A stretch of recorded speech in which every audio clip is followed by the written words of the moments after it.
सभी किसान भाइयों को नमस्कार। किसान टीवी पर सभी का हार्दिक अभिनंदन है।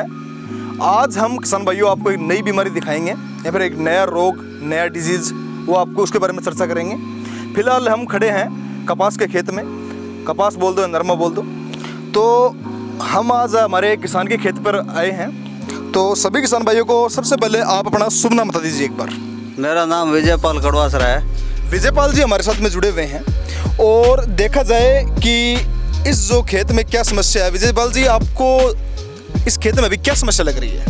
मुझे राहुल जी फिलहाल तो जो लाल लाल स्पॉट बने हुए हैं, लाल धब्बे बोल दो टिंडों पे, वो बने हुए हैं। ठीक है जी। हाँ, काफ़ी मात्रा। बिल्कुल बिल्कुल। विजयपाल जी के खेत में अभी मुख्यतः समस्या ये चल रही है कि जैसे इन्होंने देखा, तो किसान तो जैसे देखता है वैसा बताता है। अभी जैसे इनके खेत में ये समस्या चल रही है कि जैसे ये कपास का टिंडा है और इसके ऊपर जैसे ये लाल धब्बे पड़े हुए हैं और कपास का तना भी बिल्कुल लाल हो चुका है। अब समस्या कहाँ से आती है? समस्या सबसे पहले स्टार्ट होती है कपास के तने से।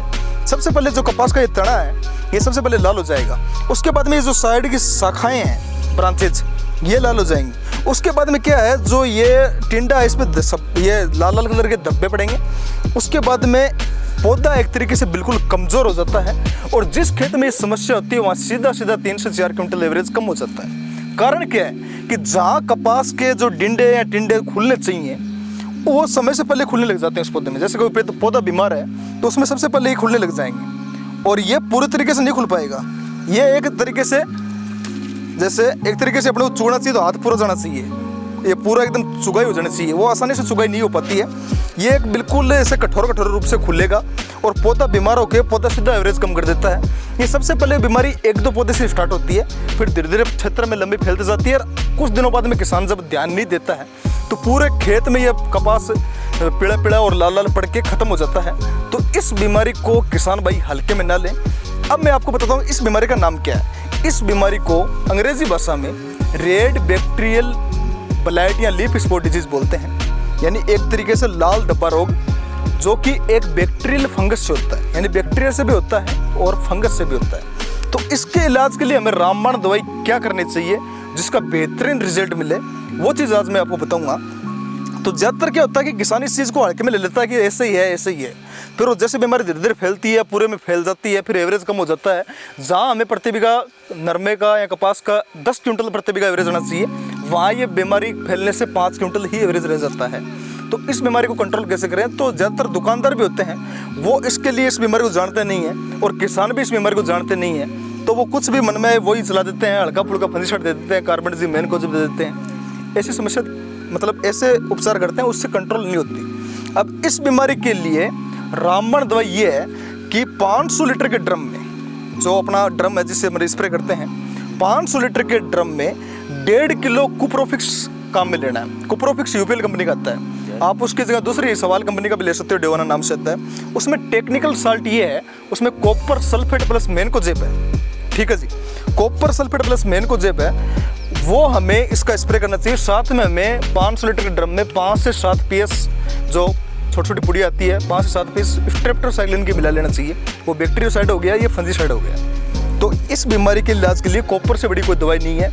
और कॉपर तो कॉपर ऑक्सीक्लोराइड भी गड़े बहुत प्रकार के जो साल्ट आते हैं, लेकिन सबसे बेहतरीन ये है कि कॉपर सल्फेट प्लस मैनकोजेब काम मिले, क्योंकि इसमें मैनकोजेब फंजीसाइड भी आ गया, कॉपर की मात्रा भी आ गई, वो इस बीमारी को कंट्रोल करेगी। बाकी और कोई से फंजीसाइड में इस बीमारी का इलाज नहीं होता है। बाकी फंजीसाइड बेकाम में अपन देते हैं, उससे कोई रिजल्ट नहीं मिलता। रिजल्ट इसी चीज़ से मिलता है अगर साथ में कोई कीट भी है। जैसे कई बार अभी किसान भाइयों के खेतों में सफ़ेद मच्छर में, इस खेत में तो नहीं है, देखो अभी इसमें मच्छर का प्रकोप नहीं है, मच्छर का अटैक कम है क्योंकि उन्होंने पहले स्प्रे कर दिए हैं। पहले कर चुके हैं विजयपाल जी। तो क्या होता है कि अगर इसमें साथ में मच्छर है तो हमें डायनेटोफ्लोन मिला लेना चाहिए 500 लीटर के ड्रम में 300 ग्राम। अब ज़्यादातर क्या होता है कि कॉपर के साथ में कीटनाशक नहीं मिला सकते, एक तरीके से एग्रीकल्चर केमिस्ट्री के हिसाब से, कि कॉपर के साथ में अगर हम कीटनाशक मिलाएंगे तो उसका उल्टा रिजल्ट आ सकता है। इस चीज़ के नो टेंशन रहो, आप बेफिक्र रहो, क्योंकि कुप्रोफिक्स वो WDG फॉर्म में आता है और जो कॉपर ऑक्सीक्लोराइड आता है वो WP यानी वेटेबल पाउडर फॉर्म में आता है।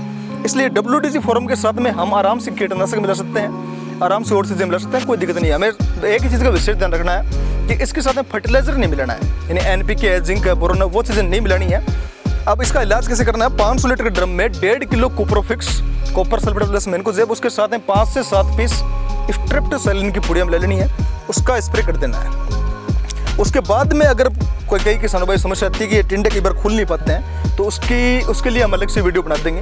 उसके लिए लास्ट में कौन सा स्प्रे करें जिससे हमें बेहतरीन रिजल्ट मिले और बेहतरीन हमारी जो रुई है उसकी क्वालिटी अच्छी निकले, उसके लिए हम अलग से आपको वीडियो बना देंगे। फिलहाल इतना ही, ताकि हमें इसकी अच्छी जानकारी मिल गई होगी। और अगर आपको वीडियो अच्छा लगा हो तो चैनल को सब्सक्राइब ज़रूर करें। हम आपके लिए बहुत ही मेहनत से वीडियो बनाते रहते हैं और आपको हर संभव प्रयास करते हैं कि किसान भाई को हर समस्या का समाधान बहुत ही जल्द से जल्द और एक बिल्कुल सरल भाषा में मिले। तो सभी किसान भाइयों का बहुत बहुत धन्यवाद।